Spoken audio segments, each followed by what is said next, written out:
Today we're going to be covering my thoughts, my opinions on a couple of Surefire silencers. There's not going to be anything scientific here today, okay? I'm not going to be dressed up in any kind of tactical gear out on the range with decibel meters hooked up or anything crazy like that. I'm just offering you my real-world experience using Surefire cans. All right, and we'll see what we have. So to start off, I'm going to give you a brief rundown on the can that I used exclusively for, I'd say probably about 6 to 8 years. I'll cover that quickly. The firearm that it was used on is a 10.5 Colt monolithic upper, and this is the brake that I used. It's a Surefire dual port brake. It's the exact setup that I used. And the can that we're going to be talking about, so you guys see exactly what I'm showing, is the SOCOM Mini. Alright, so this is obviously not a brand new can. This has years and years and rounds and rounds and rounds through it. It has been extremely durable. Okay, I can't complain about the durability. It's seen its fair share of full auto mag dumps. It was a hard use can. It was never had to be in for service or anything crazy like that. We didn't erode any baffles away. So the material could be Inconel. I believe inside. I'm not sure if it's all stainless or if the initial blast baffle's Inconel. I'd have to go back and look up on Surefire's website. All I can say, it was durable. All right. And the way that it attaches is you have your little indexing tab here to loosen or spin it, to ratchet and tight. And on the inside, you can see there is a little index mark on the can. And when you have your muzzle device timed properly, this does have shims in here. This one did have to be timed, okay? This little tab at the 6 o'clock position on your muzzle brake is going to be indexed with the index mark, go figure that, huh, on the can. It will slide on. You then tighten it. You can hear that ratcheting. And now there is little to no play. I could probably get a couple more ratchets out of that. Little to no play on the can. And being that this is a mini, this is the door kicker can, this one is small, okay? Take it off. We're depressing the tab that says push. We're spinning it counterclockwise. And we're pulling it off. Alright. That's the mini can. Like I said, this is the one that I used exclusively for a long time.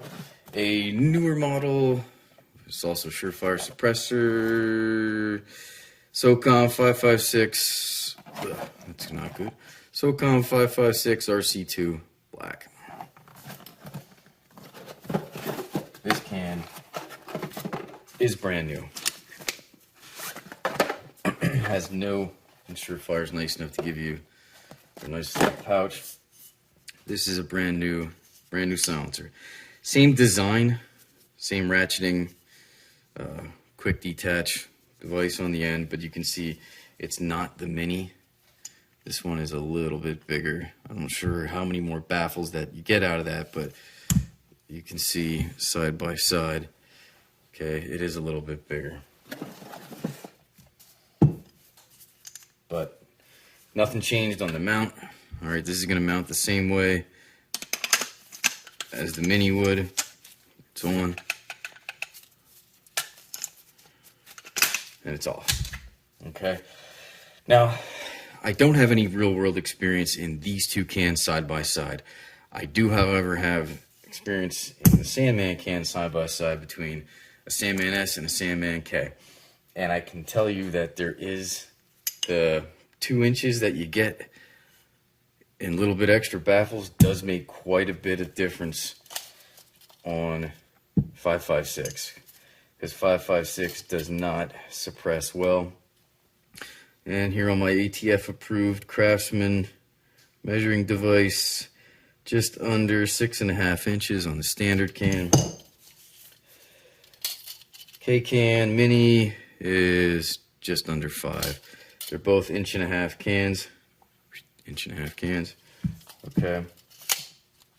So in my opinion, if I was only going to buy one, I would rather have the standard size instead of the mini or the K can. 5.56 sucks to try to suppress. So shooting this without ears, I couldn't do it. It bothered me too much. I have to have ears on when I'm shooting a K can. So yeah, it's a door kicker can, something like that, where I'm, you know, may or may not be firing a whole lot of rounds. Yeah, it'll do the job. But any kind of long firing schedule, something where I'm going to be on the range all day, or if you're taking a class or something like that, the couple extra baffles, a little bit extra length and weight, in my opinion, is worth it. All right, I would be opting for this can. And like I spoke of earlier, the muzzle device, while being great solid lockup, all right, I've never shot my can off or anything crazy like that. But what I can guarantee is you are going to get this can carbon locked on these. Guaranteed. All right, it is going to happen. If you have any kind of lengthy firing schedule, or if you're taking a class or something where you're shooting all day with that can on, you let it cool down. At the end of the day, you want to take it off. It is not going to come off easy. All right, you're going to have, you may have to whack it off with a mallet.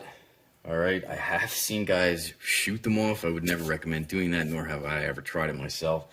But they are notorious for getting carbon locked, and it is true. It is going to happen.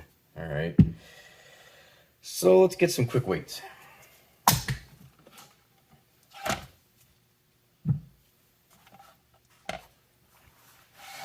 Make sure we can see. Zeros. Glares. Better. Mini can. Now this is not a brand new can. There's quite a bit of gunk on the inside of there. 15.5 ounces. But like I said, there is lots of schmeg in there. It's not a virgin can, so it probably would shave a little bit if it was. So 15.5, brand new can. 5.56 RC2.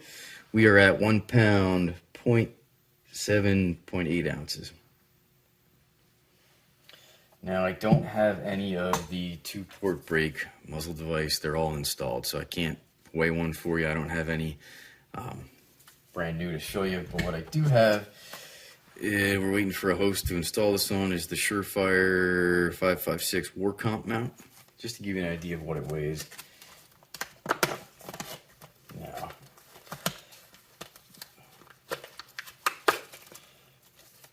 I know these cans have been around for quite a while, and they gained a lot of popularity because some military contracts, it just became wildly popular can because I don't know which SF group was using them, but you know how that goes. So this is the War Comp. So it is a flash hider and also, I guess, a compensator that should be timed. But here you can see is the index on the back, and just to get a dry weight. So that's 3.9 ounces for the Surefire War Comp.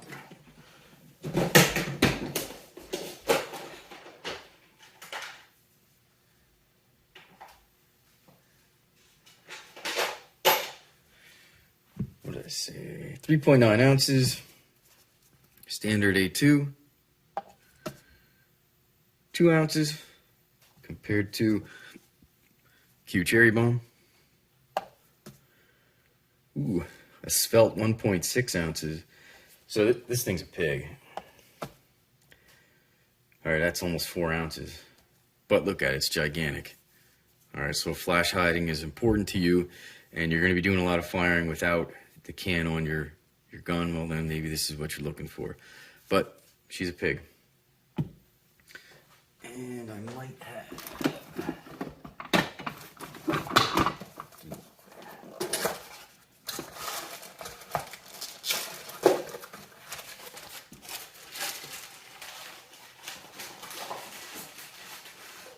We also have Dead Air Knox.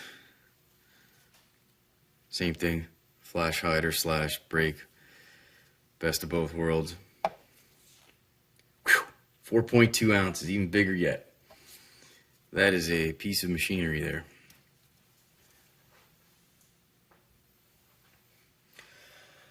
So that's it. Like I said, just my initial thoughts, impressions on the Surefire cans. A lot of trigger time on this one. All right, served me well. It was a great can. If I was only buying one, I'd be going for the next size up. Any questions, comments, concerns? Hit me up in the comments. Let me know what you think. Thanks, guys.